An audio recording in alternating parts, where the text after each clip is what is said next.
que essa exposição permanecesse durante os dias, para permitir, pelo menos, que as pessoas que estão em aprendizagem, nomeadamente os visitantes de psiquiatria e outras pessoas interessadas, pudessem dar uma vista de olhos para se inteirarem das obras que estão ligadas ao Egas Muniz. E realmente este hospital também foi sede do Congresso de Psicocirurgia que se realizou em 1948. Foi aqui, provavelmente aqui neste anfiteatro, não é? Provavelmente, não temos a certeza. Mas, portanto, o primeiro Congresso de Psicocirurgia realizado em agosto de 1948, que antecede a concessão do prémio e, de alguma forma, mobilizou as opiniões para que ele fosse concedido. Mas pronto, eu vou passar ao livro. Eu li o livro com muito interesse. É um livro que resulta de um estudo muito aprofundado sobre a personalidade e a obra do Egas Muniz, e é um livro que se insere dentro de um panorama cultural, porque, no fundo, perante uma personalidade como o Egas Muniz, pode haver uma abordagem médica, psiquiátrica, neurológica, uma abordagem cultural, uma abordagem biográfica e uma abordagem do próprio evoluir de uma pessoa. Quem é essa pessoa, que é Egas Muniz? Como é que ele fez a sua vida, como é que ele progrediu, quais eram as ambições que tinha, como é que ele as concretizou, qual foi o desfecho das suas... E realmente o Egas Muniz é uma personalidade invulgar, não é? É uma personalidade, digamos, de um cientista, de um médico e de um homem de cultura, e realmente neste livro perpassa toda uma exposição em que se salienta esse evoluir da pessoa que é o Egas Muniz, e há, digamos, um esforço, e realmente aqui vamos à questão da interdisciplinaridade. Não há dúvida que a abordagem de alguém feita, vamos supor, há aqui biografias que estão ali até apresentadas, a biografia do Barona Fernandes, do professor Barona Fernandes, que é uma biografia de um psiquiatra sobre o Egas Muniz. Depois há a biografia feita pelo João Lobo Antunes, neurocirurgião e familiar de alguma forma, ligado por laços familiares ao Almeida Lima, que era o cirurgião que praticou a lobotomia. Naturalmente que é uma biografia diferente.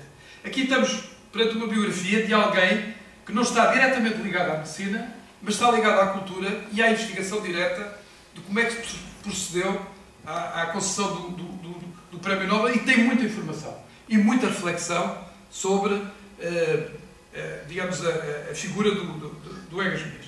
Realmente o Egas Muniz é um homem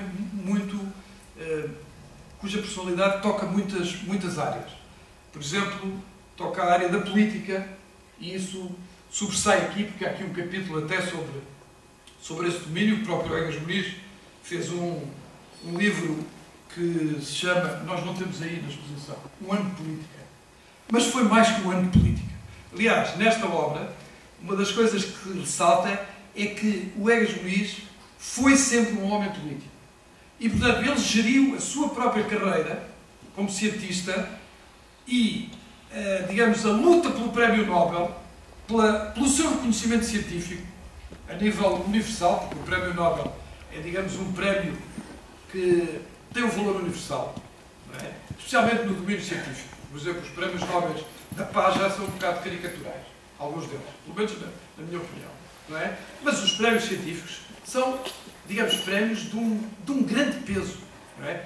E realmente aqui, nesta obra, vemos a informação sobre o esforço que o Egas Muniz e as pessoas que o apoiavam fizeram para que o Prémio Nobel acabasse por ser concedido. E realmente esse processo é um processo longo, controverso, contraditório, em que há, digamos, uma valorização das descobertas científicas, mas há concorrência com outros autores. Por exemplo, em relação à geografia cerebral, há duas tentativas de concessão do Prémio Nobel através da geografia cerebral, mas há também depois um autor, um médico, que se chama Dundee, que tem em concorrência a pneumoencefalografia, que digamos que também é uma técnica de visualização cerebral que concorre com a geografia cerebral.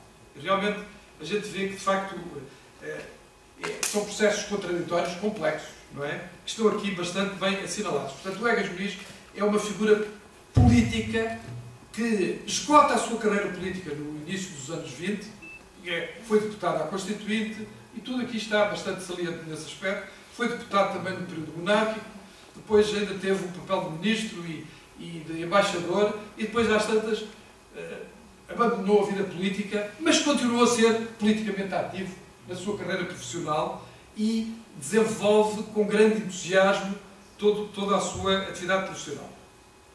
Realmente, a interdisciplinaridade na abordagem de uma obra permite relativizar também a visão algo épica da personalidade. Portanto, digamos que até certo ponto uma personalidade, mesmo uma personalidade destacada como Egas Muniz, tem uma construção como biografia. Portanto, a biografia, tal como é relatada no sentido da sua valorização, é algo unilateral, porque, no fundo, a pessoa tem lados mais conhecidos, lados menos conhecidos. Por exemplo, até certo ponto pode-se dizer que a visão do homem político é relativizada, e de facto há aqui um capítulo em que isso sobressai, que é o capítulo em que se fala de o político na sombra do cientista, não é? Portanto, o político na sombra do cientista não é o que é mais visível no Egas Muniz, como relato da sua biografia, porque ele tem um esforço, e isso também se salienta muito neste livro, faz um esforço de grande autobiógrafo, que ele faz a sua autobiografia sucessivas vezes. Por exemplo, as confidências do investigador científico é autobiografia, ele relata a sua vida, um ano de política é autobiografia, e digamos, ele faz um esforço de relatar a sua própria vida e o significado das suas próprias descobertas. E depois tem ainda um outro livro sobre que eu agora não estou a lembrar do nome, é Nossa Casa. Eu, por acaso, tive a oportunidade de ir visitar a Casa Museu em Avanca, e até levei a minha equipa, quando eu era aqui diretor de serviço, consegui levar a equipa toda num autocarro, fomos de manhã e viemos de tarde. Fomos visitar e cruzei-me lá com o Zé Barbados. E é uma das coisas que eu aconselho é as pessoas a irem visitar a Casa Museu Egas Muniz. Há muitos portugueses que nunca lá foram. É perto, é Estarreja, e de facto é uma casa-museu, portanto ele de facto era um cultor da arte, tem lá a sinopse da sua investigação científica e tem lá as suas coleções artísticas. De facto era um homem com muitos interesses. E aqui uma das coisas que se vê é que de facto ele é um indivíduo que, desde o berço quase, desde o padrinho que lhe chama Egas Muniz, porque ele não é de origem, o nome Egas Muniz não vem dele próprio, não é? É um nome que lhe é atribuído. Há quase que uma espécie de mitologia desde congénita. Portanto, é como se ele tivesse predestinado a um destino muito especial, não é? Porque, pronto, depois frequenta um colégio de jesuítas, depois faz a sua universidade em Coimbra, e realmente ele não começa pela neurologia, começa pela vida sexual, não é? Eu não sei como é que terá sido a vida sexual, não é?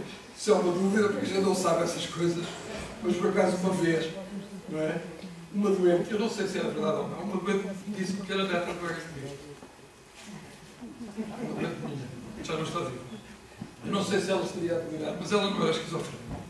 Mas pronto, nós não sabemos essas coisas, mas de facto está ali o livro A Vida Sexual, que é um livro de divulgação de psicanálise, e eu sei que, por exemplo, naquele livro sobre... um livro que foi editado em 2000, que é Egas Muniz em livre exame, o psicanalista Jaime Milheiro considera que ele é, digamos, um bom divulgador dos conceitos psicanalíticos na época. Não é? Mas ele, de facto, nunca exerceu psicanálise. Tinha interesse cultural na psicanálise, mas não foi psicanalista. É curioso. Os neurologistas, de uma maneira geral, sempre tiveram uma certa atração pela psicanálise. E menos atração pela psiquiatria. Mas aqui temos um Egas Muniz que tem atração pela psicanálise e depois também fica, digamos, fascinado com a possibilidade de uma intervenção terapêutica nos doentes mentais mais graves, não é? Por exemplo, se a gente olhar para a obra de Freud não incide sobre as doenças mentais. Incide sobre as perturbações nervosas e neuróticas, que são patologia mais leve da psiquiatria, não é? Mas, de facto, a leucotomia não é destinada fundamentalmente, para as doenças mentais mais graves. Mas, portanto, a questão eu volto sempre ao mesmo, a questão da interdisciplinaridade. Não há dúvida que a história da ciência, não é? A ciência na história, Agora estava-me a lembrar, por exemplo, a ciência da história do Bernal. Como é que evolui a ciência? Qual é o caminho que a ciência traça, não é? E, de facto, a gente está perante um domínio, nós, um país periférico da Europa, que, enfim, teve o seu apogeu nos descobrimentos, às tantas aparece a Casa do Marinheiro com uma descoberta científica na área mais nobre, que é o cérebro. De facto, é uma coisa estranha. Primeiro, a visualização das artérias. Depois, uma intervenção terapêutica, digamos, com um instrumento que vai mexer na zona mais complexa do sistema nervoso central, que é o lobo frontal, não é? E realmente isto são coisas que, enfim, a gente questiona-se sobre como é que isso pode acontecer e porque é que aconteceu. Naturalmente que é uma época, eu agora tenho aqui este slide, não sei se já está projetado, está. Vocês vejam neste slide, temos aqui a evolução das terapêuticas. Acho que isto dá ponteiro, não é? Hã? Não. Onde é que é? Isto está com o cheiro.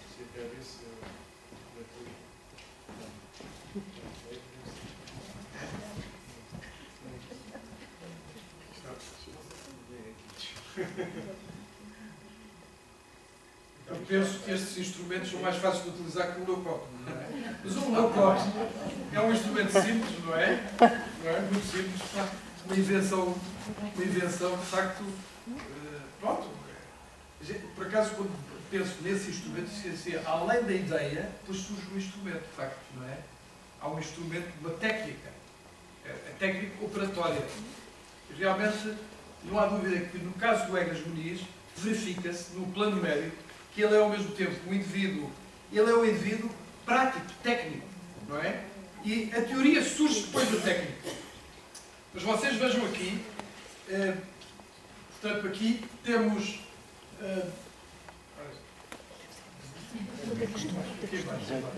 não sei se veio o roteiro.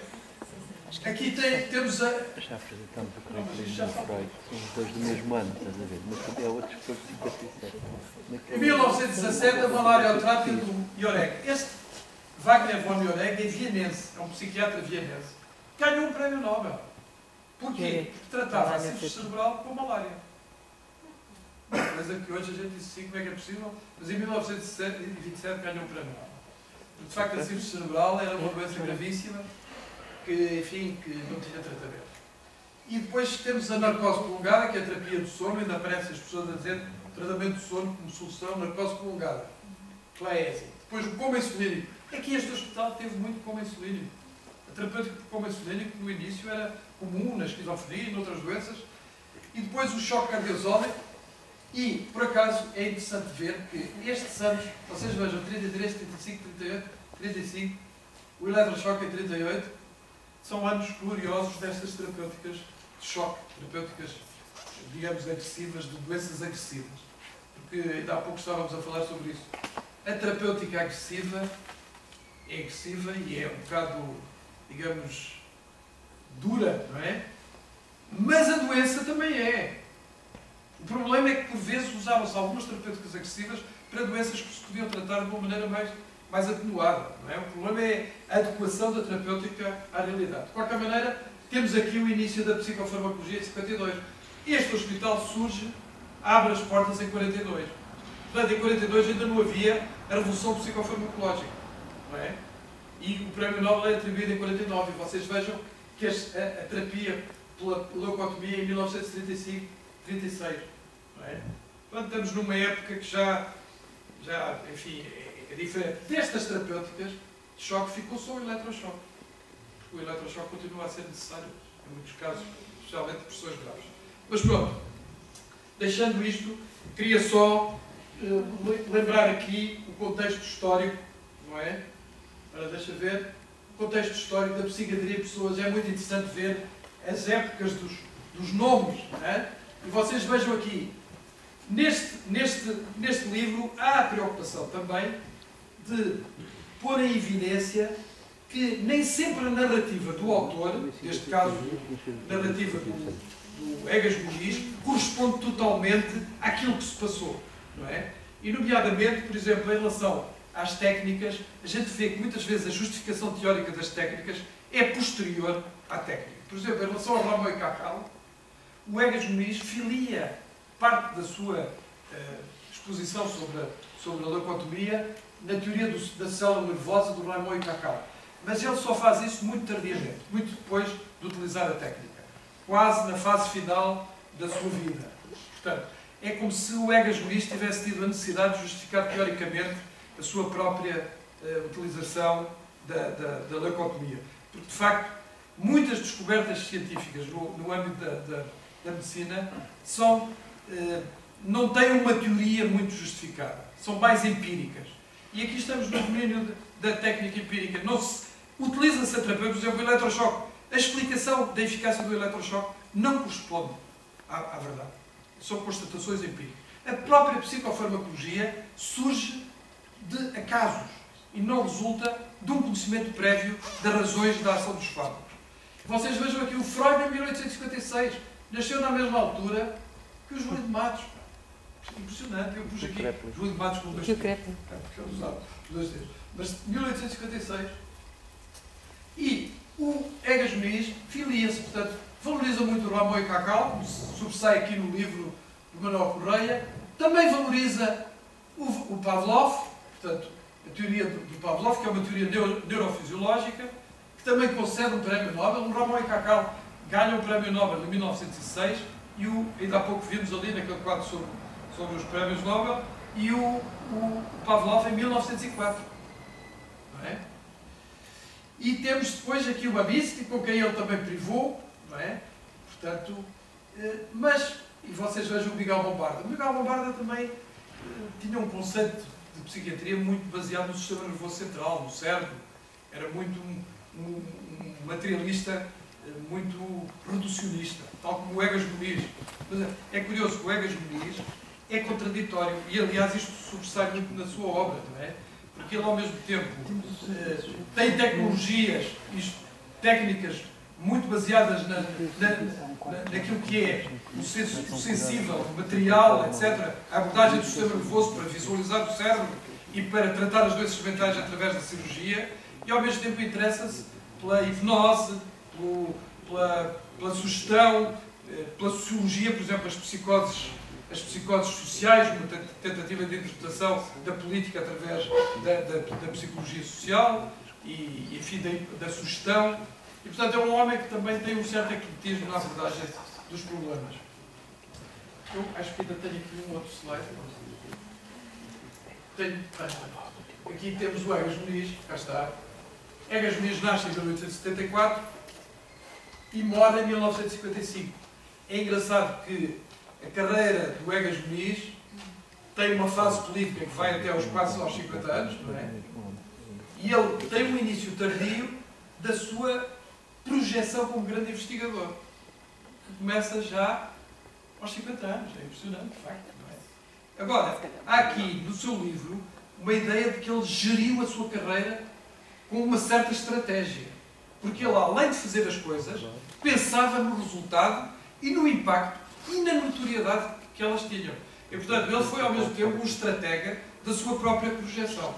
E, portanto, isso é um aspecto peculiar da sua biografia e da maneira como ele vê a própria vida, o seu destino, a importância que ele confere a si próprio. Porque, de facto, é uma pessoa que traça o seu destino e gera o seu destino de uma maneira extremamente ativa e combativa.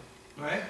Tanto numa etapa como na outra. Portanto, mas a etapa política é uma etapa que ele depois, digamos, atenua e afasta. Portanto, em relação a alguns aspectos que no livro existem, não é? Na fase inicial, há uma preocupação em ressaltar obras sobre o Egas Muniz, não é? E realmente as obras sobre o Egas Muniz são várias, de vários autores, por exemplo, o Barão Fernandes. Os comentários que faz aqui sobre o Barão Fernandes eu não os subscrevo totalmente, sinceramente. Tenho uma visão diferente e, aliás, aconselho aos médicos, especialmente aos médicos, a leitura do Egas Muniz, Pioneiro de Descobrimentos Médicos, porque acho que é uma obra muito interessante. Foi escrita já em 1983. Portanto, Barão Fernandes, quando fez essa obra, já estava numa maturidade tardia, não é? E realmente, diz aqui, foi às tantas diz aqui, logo na fase inicial, foi esta a opção intelectual de Arona Fernandes. Ceder ao mestre perante a sua inabalável decisão de experimentar, criando ao mesmo tempo para si próprio um reduto de pensamento próprio. Nesse reduto, o dileto biógrafo e psiquiatra erudito fez com que os louvaram o mestre pela geografia, encomiásticos quanto à genialidade do invento, passando com muito tato a relativizar a importância da leucotomia. Eu acho que na obra do Barahona, do professor Barahona, a obra do professor Barahona é fundamentalmente sobre a leucotomia. Não é? E sobre a relação entre o cérebro e a mente. Porque, de facto, a leucotomia, além de ser uma intervenção terapêutica, é também uma experimentação, e aqui colocam-se as questões éticas e bioéticas, etc., sobre a relação entre o cérebro e a mente. E, de facto, nós sabemos que os progressos da psiquiatria muitas vezes resultam da intervenção terapêutica. Porque a intervenção terapêutica, ao modificar a função, põe em evidência o que subjaz à estrutura do cérebro. Mas, de facto, a intervenção, a leucotomia, é uma intervenção terapêutica que vai mexer na anatomia do cérebro e na fisiologia do cérebro. E, de facto, leuco é branca, é substância branca. É a intervenção nas ligações. Não é? E eu acho que, digamos que, a obra do professor Barahona resulta de um conhecimento muito aprofundado, tanto do sistema nervoso como da mente humana. Em relação ao professor, há aqui uma obra que refere, que eu não conheço, que é do Kotowicz, não é? De um polaco que é formado em filosofia e interessado pela psicanálise e pela cultura também. Eu acho que ele esteve cá em Portugal, mas está. Mas é um livro sobre psicocirurgia, não é? Como paradigma, mas eu não conheço essa obra, não sei se é fácil de aceder a ela. É? Hã? Mas está escrito em inglês, não é? Sim, sim. Portanto, é um livro publicado por um estudioso do conhecimento científico que é de origem polaca, não é? Mas que, pronto, que me atraiu, mas eu não conheço essa obra. Do professor João Lobo Antunes. Conheço o livro, a obra sobre o Barahona, aliás, está ali exposta. É uma obra de muito interesse, mas toca muito. Há aqui um aspecto que eu acho que é muito interessante, que é o seguinte: a empatia do autor biógrafo, não é? E o conhecimento direto da pessoa, não. Portanto, não há dúvida que há aqui diferença. A empatia excessiva faz com que a pessoa relativize a crítica, porque coincide muito digamos, identifica-se com a pessoa biografada. Por exemplo, no caso do professor Barahona, ele estava muito próximo do Egas Muniz, por familiaridade, porque o pai era amigo do Egas Muniz, ele próprio privou com o Egas Muniz quando era jovem, etc. E depois acompanhou a investigação do Egas Muniz e justificou-a psiquiatricamente. No primeiro Congresso Mundial de Psiquiatria, em 1950, é o Barahona Fernandes que faz a teoria da leucotomia em termos de psiquiatria. Em relação ao professor João Lobo Antunes, é um homem de outra geração, não é? É um indivíduo que não é psiquiatra, é neurocirurgião. Portanto, está próximo do Egas Muniz, mais pela geografia, a meu ver, embora em relação à leucotomia ele não faça crítica. Aliás, faz esse reparo. Eu penso que o Manuel Correia tem uma atitude mais crítica em relação à leucotomia, não é? O que é aceitável, porque é de facto uma terapêutica muito controversa, sem dúvida. E não é por acaso que a concessão do Prémio Nobel sofreu muitas objeções. Não estou a falar da parte da geografia. Aí houve uma competição com o pneumoencefalografia que está aqui bastante saliente. Mas a concessão do Prémio Nobel foi feita com base na leucotomia e não na geografia. Não é? E realmente houve aqui, ressalta, e está aqui no seu texto do livro, está destacado um comentário feito por um psiquiatra sueco muito conhecido, Essen Moller, que põe reservas à leucotomia, porque os estudos não eram suficientemente convincentes e não se demonstrava uma eficácia muito clara nos casos que são apresentados, que não são em grande número. Mas nós sabemos que nesta fase, nesta época, enfim, de descobertas, não havia ainda os ensaios duplamente cegos, nem comparados, nem nada disso. E a descoberta da cloropromazina e da imipramina como terapêuticas e as outras terapêuticas não eram estudos muito exaustivos, nem conclusivos. E, portanto, nesta época, naturalmente que havia algumas dificuldades. E, portanto, como não havia grandes terapêuticas e estávamos num vazio terapêutico, a adesão a uma terapêutica era muito mais entusiástica no início do que se faz atualmente, em que já temos um património adquirido. Não é? De qualquer maneira, aqui esta passagem pelos estudos que já existem é interessante e permite-nos situarmos perante o Egas Muniz. Depois, o estudo da biografia cultural, das obras que ele escreveu, da sua atividade política, até de alguns aspectos, como, por exemplo, o seu trânsito pela maçonaria, a circunstância dele ter sido duelista, não é? Mas ele praticou o duelo mesmo. Praticou. E com que armas? A espada francesa. Portanto, mas ouça, a espada francesa será o equivalente simbólico do Leucoto?